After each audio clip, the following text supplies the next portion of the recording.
This is Jonathan Ferguson, the keeper of firearms and artillery at the Royal Army's Museum in the UK, which houses a collection of thousands of iconic weapons from throughout history.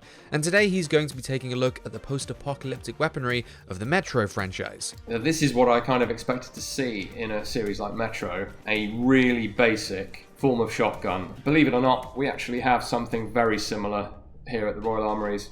If there are any other guns, games or mechanics that you guys want to see Jonathan break down, let us know in the comments section below. Make sure to subscribe for more videos like this one, and if you'd like to help out the Royal Armouries Museum and continue to support Jonathan's work, check out the links in the description of this video. Right, over to Jonathan.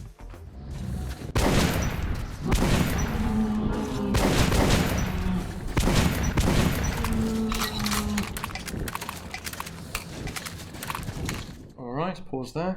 I'm a few seconds in and I've already seen something. The weapon itself is pretty intriguing. It's obviously a shotgun. You can mainly tell that because it's got actual shotgun cartridges visible. And that's probably the main issue with the design. Revolver, this is a revolver shotgun.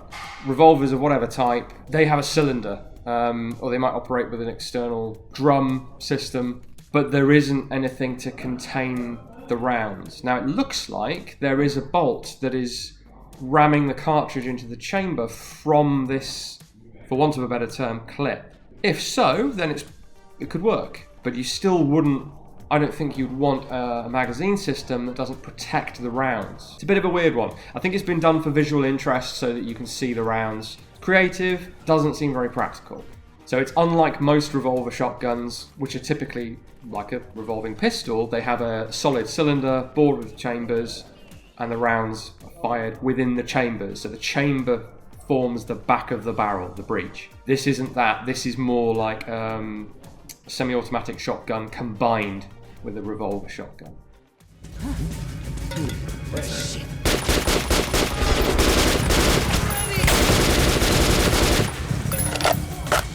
We have a recognisable member of the Kalashnikov family there. Kind of functions as you would expect it to, except for the reload seems a little janky. It's very quick, so it's hard to be sure, but it looks like that fresh magazine is just getting jammed into the magazine well. Those of you who know your AKs know that the front has to go in first, or you have the embarrassing situation of your magazine falling out. We've got some different types of ammunition going on here. Look to be incendiary, literally setting on fire the enemies that were being shot. The magazine looked like it was open on the side, which is probably a gameplay thing, so that you know for sure what sort of rounds you're loading, but in the real world is a bad idea because you're going to get all sorts of crud into the magazine that will stop those rounds from feeding up into the weapon.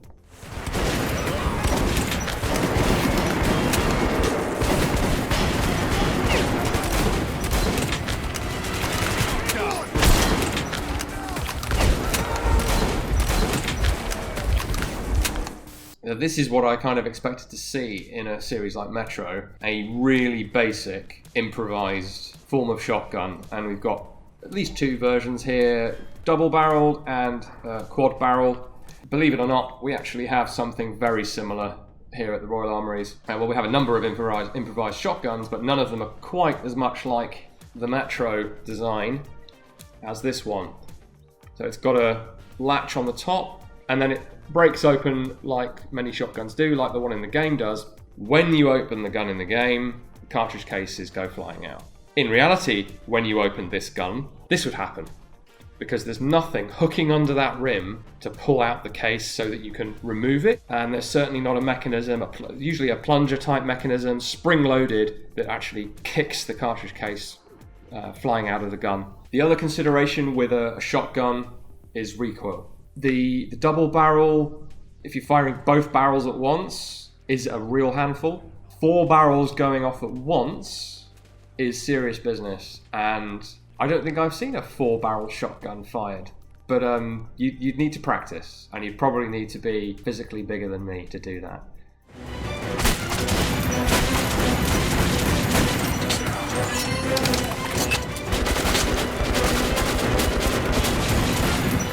Right, well this is a fun one. It's another shotgun, but it's a belt-fed automatic shotgun.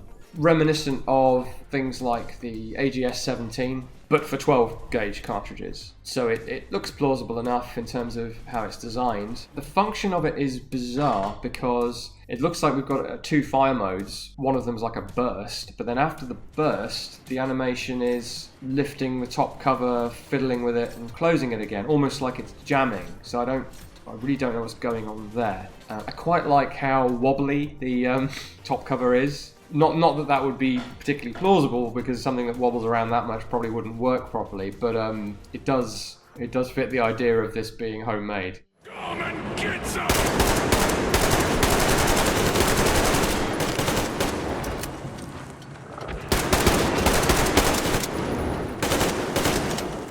Right, I gather this is a bit of a staple of the Metro games. It's interesting.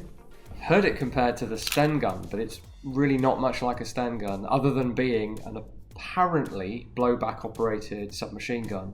The only one we see a real detailed look at is the most recent, and that's got no visible cocking handle other than the disc at the rear that gets pulled when there's a jam, when there's a stoppage, but then that never gets pulled when the weapon's just being loaded. So how are we cocking the bolt? The whole feed mechanism is just bonkers. I don't want to be the guy that has to load those skeleton clip things, because I don't even know how it keeps the rounds in there, much less how you'd actually get them in there. That system seems to be inspired by things like the Hotchkiss strip-fed machine guns, where you have a sheet metal clip with bits pressed out of it that hold the rounds. This is more like a cage that encloses the rounds, which I haven't seen done before. It has all the disadvantages of an open-sided magazine. It's somehow driven through the gun, so it has no spring inside it to actually push the rounds across. So it's kind of a fascinating family of weapons that they've developed here, but it doesn't have any close real-world parallel. The gun I've grabbed behind me there is the PPD-34, and it's only really similar in the vague shape of the receiver and the fact that it's Russian and it has cooling slots in the barrel. You won't find anything very close to this. Yeah, and I've just got some problems with that feed device, I'm afraid.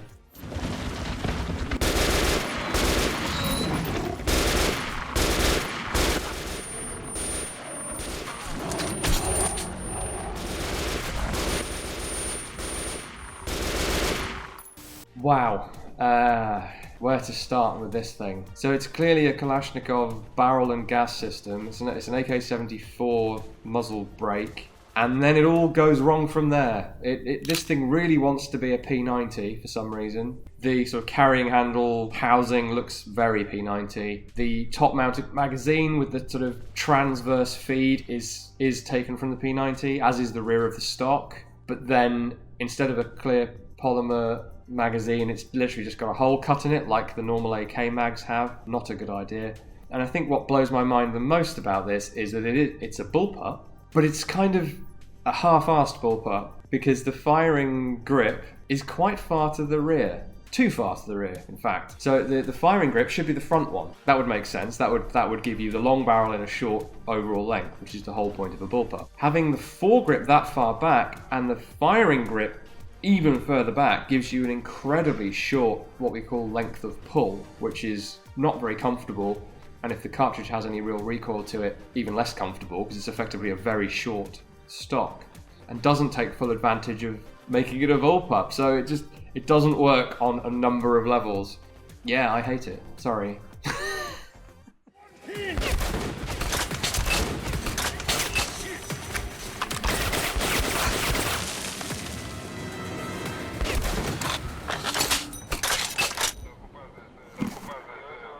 Can I firstly just say that I do appreciate the wiping the blood off the face or visor. That's a nice touch. And it kind of fits with this weapon because it's clearly so powerful it creates it's not even a pink mist, it's just like a red cloud.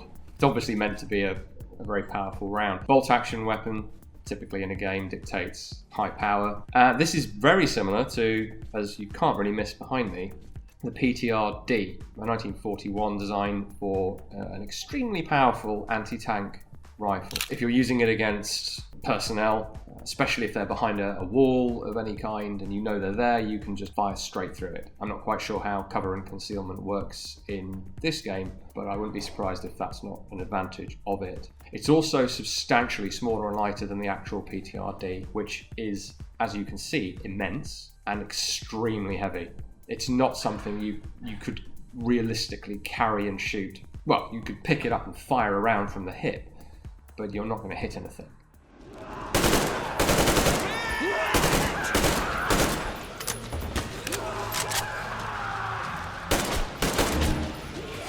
I'm seeing a lot of improvements here in the more recent installment of the series in terms of how the Kalashnikov is represented, or Kalash as it's called in these games. The way the design is depicted is more in line with its real-world counterpart. It's a bit less stylized. It's still a sort of mishmash of different styles. So we've got the groove in the buttstock of the AK-74. They've gone for a modular kit bash approach, which makes lots of sense in this setting and is very popular in more recent years as well, of course, some sort of gunsmith. So we see different front ends just magically being swapped in. You can absolutely do that, but it would require quite a lot of gunsmithing ability. In common with a couple of other more recent games, you can leave bits off. So we see the AK taken into the Metro there with no top cover on it, which always looks a bit weird, but works. All that is a dust cover, so definitely works without it.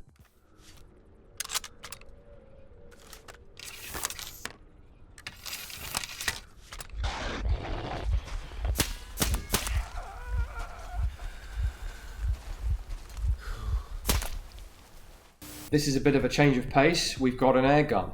The air gun reverts you not to muzzle loading technology.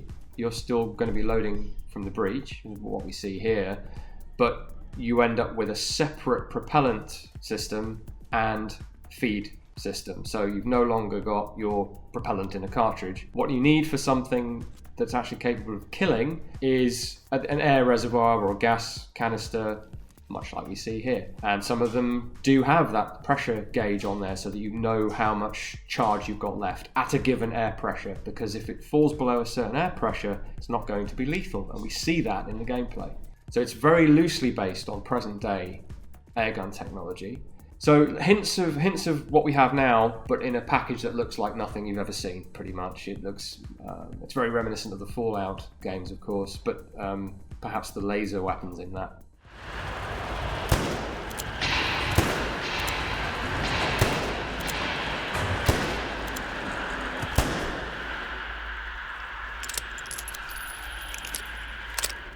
We've got a revolver, and heavily customized in-game to essentially a revolving carbine, revolving rifle. The reason I've grabbed this, it doesn't look particularly like the revolver in the game, which is unnamed, but it does borrow heavily from the Smith & Wesson No. 3. And I've grabbed this one specifically, well, for two reasons. One is it does take the frame of the revolver appears to be what they're using in Metro, and if you look at the side plate very closely, you'll see it's this removable side plate, which is how you access the mechanism to repair it, maintain it, is the same shape. It even has the same 3 screws. So this was the visual reference, or one of this family was the visual reference for the revolver in the game. One of the upgrades we saw there was a sound suppressor on a revolver, which is normally a no-no because you have the gap between cylinder and barrel just in there. Very small, but enough for extra sound to leak out, to put it that way. Now, where that does work is with the appropriately Russian Nagant revolver, which was designed to have a cylinder that ratchets forward and seals against the back of the barrel using the mouth of the case. So the bullet's recessed, it's telescoped, and so that seals that gap. And so that is a revolver that has been suppressed. Typically, you're not suppressing revolvers.